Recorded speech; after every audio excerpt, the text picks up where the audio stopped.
Eyang Putri, ya suamiku, aku mengerti. Aku ingin bertanya kepada salah satu dari mereka yang tangannya dibungkus itu untuk apa? Nampaknya jadi lucu. Gunadarma, ya istriku, silahkan kalau ingin bertanya sesuatu tentang mereka. Pada dasarnya mereka menyenangkan. Pasti mau menjawab pertanyaanmu, istriku. Maka segera mendekatin Boy yang sedang berlatih tinju. Eyang Putri, Boy, melihat tanganmu yang kamu bungkus itu untuk apa? Beri penjelasan kepadaku agar aku mengerti. Boy Gatot, Eyang Putri, ini disebut sarung tinju, agar tidak melukai lawan. Kalau tidak menggunakan sarung tinju ini, lawan dapat terluka oleh pukulanku. Di zamanku ini dipertandingkan, Eyang. Di sini aku akan gunakan untuk membantu teman mencari jejak yang diperlukan. Eyang Putri, oh kini aku mengerti. Pasti terjadi baku hantam. Boy Gatot, bisa jadi, Eyang. Maka aku perlu berlatih agar kalau dibukul bisa menghindari seperti ini. Berkata demikian, Boy Gatot sambil meliuk-liukkan badannya, body whipping.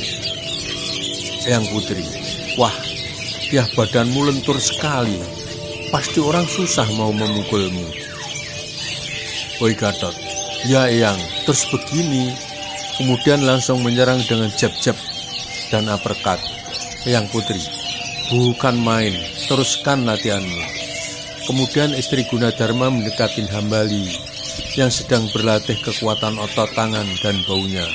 Eyang Putri, wah, kau memiliki bau yang kuat, nak. Jarang aku lihat orang memiliki otot bau seperti itu. Apa kamu sering mengangkat benda berat, nak? Hambali, oh tidak, Eyang Putri. Ini untuk latihan memanah perlu konsentrasi agar tepat sasaran. Juga tangan yang kuat ini diperlukan untuk mencengkeram lawan dan membantingnya, tetapi bukan untuk membunuh, hanya untuk mengalahkan lawan. Walaupun aku belum tentu selalu menang, namanya olahraga gulat. Bisa menang juga bisa kalah. Eyang Putri, oh begitu ya. Mudah-mudahan dapat mencari jejak termasuk kenapa batu patung tidak bisa dibentuk sebagai patung Buddha. Kemudian Eyang Putri mendekati Yos Eko dan Diana Sunaringsasi yang sudah berlatih silat bergantian menyerang bagaikan orang menari. Eyang Putri, Yos dan Diana, kalian berdua sedang menari. Eyang belum pernah melihat tarian seperti itu. Tetapi sebentar seperti orang menyerang lawan.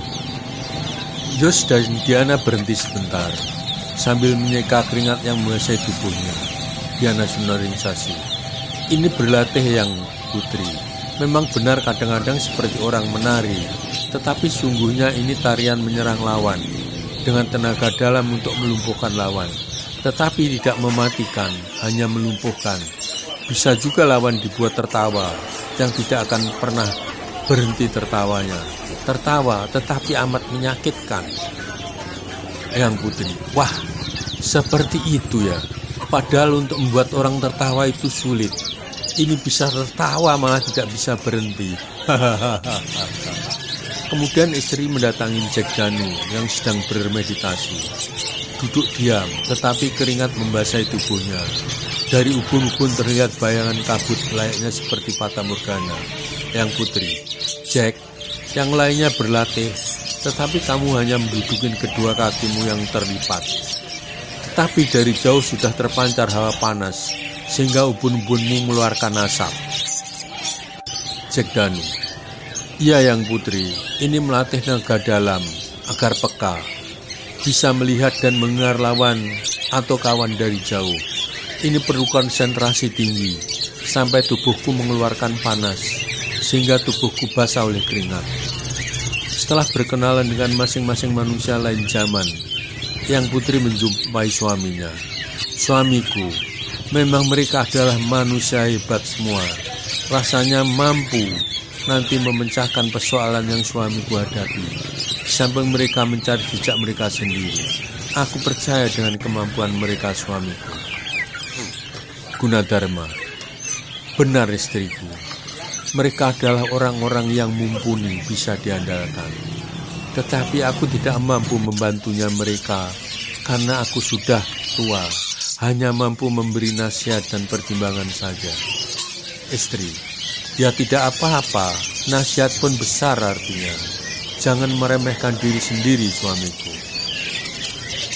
Pesan Yang Putri. Setelah selesai berlatih, kini saatnya mereka rehat sambil minum teh hangat, manis, untuk menyegarkan tubuh mereka dan sarapan pagi. Begatot, rasanya sungguh nikmat minum teh hangat di pagi hari ini. Berlatih pagi ini membuat stamina ku pulih kembali. Maklum kalau tidak berlatih dalam sehari saja, badanku rasa sakit semua.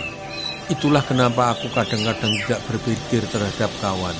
Jadi aku mohon kalian memaklumi aku. Hambali, aku mengerti Boy. Bagaimana seorang petinju yang sering naik ring kurang berlatih, tentu mudah dikalahkan lawan. Body weavingmu bagus sekali, meliuk-liuk, tentu sukar bagi lawan untuk memukul bagian muka. Salut Boy. Gunadarma, sekarang sudah rehat semua. Apa rencana hari ini? Yang ingin tahu.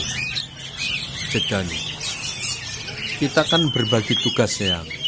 Mengamati keadaan daerah dulu dalam sehari. Ini jejak apa yang bisa kita peroleh? Diana bersama Yus, Boy bersama Ambali, sementara aku sendiri. Kita bagi arahnya. Namun sebelumnya kita akan berpencar dulu, karena belum mengetahui daerah Borobudur ini. Tidak terlalu jauh, mudah-mudahan hari dapat gambaran untuk kami mengambil langkah berikutnya. Tiba-tiba Yang Putri menyeruak di antara mereka, membuat Boy kaget. Yang membuatku terkejut. Secara refleks tanganku sudah mengepal. Maafkan Yang Putri. Maaf Yang Putri lupa mengingatkan tentang beberapa hari belakangan ini. Selama Yang Kakung pergi menyendiri, bahwa wabah sudah berjangkit kepada penduduk. Mereka sudah ada yang meninggal. Maka aku minta kalian semua berhati-hati. Penyakit menular dengan cepat sekali. Aku juga mengurangi ke pasar. Persediaan beras masih cukup. Sayuran bisa memetik dari kebun sendiri. Kayu bakar masih cukup. Cek Danu. Tanda-tanda kematian menurut cerita penduduk bagaimana Yang Putri? Tubuh bernanah. Yang Putri. Oh tidak. Mereka yang meninggal biasanya sulit bernapas. Penduduk takut menguburkan.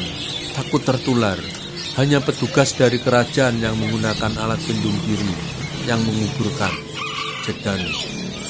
Penularan sangat cepat karena penduduk belum berpengalaman mengenai wabah. Kita harus menghindari kerumunan orang dan menjaga jarak. Yang aku bisa memberitahukan kepada seluruh penduduk dengan berteriak di atas Candi Borobudur yang hampir selesai. Tapi penduduk belum tahu siapa aku. Pasti tidak percaya. Nanti kalau tiba saatnya, aku akan memberitahu kepada mereka. Gunadarma. Benar Jack. Aku pun yang berbicara juga tidak akan dipercaya. Memang kita bukan kapasitasnya untuk memberitahukan kepada penduduk. Penduduk Mataram di Borobudur hanya akan patuh kepada Raja Samaratungga. Belum saatnya sekarang. Jack Danu. Diana, ada ide untuk menangkal penularan penyakit ini? Diana Sunaringsi. Aku ingat ibuku selalu membuat jamu yang bahannya dari empon-empon, seperti jahe, temulawak, kunyit, laos. Tujuannya untuk menambah kekuatan daya tahan tubuh terhadap suatu penyakit, sementara obat belum ada. Mungkin di dapur banyak tersedia. Juga aku lihat di kebun belakang ada tanaman tersebut. Maka sebaiknya pagi ini kita minum wedang jahe atau wedang temulawak dan membasuh tangan kita dengan air jahe supaya panas agar virus bakteri yang tersentuh dan menempel pada tangan kita mati, artinya tidak sempat terhirup pernapasan. Di zaman ini pasti sulit membuat masker, dan lagi kalau kita keluar menggunakan masker kain menarik perhatian orang akan dianggap aneh.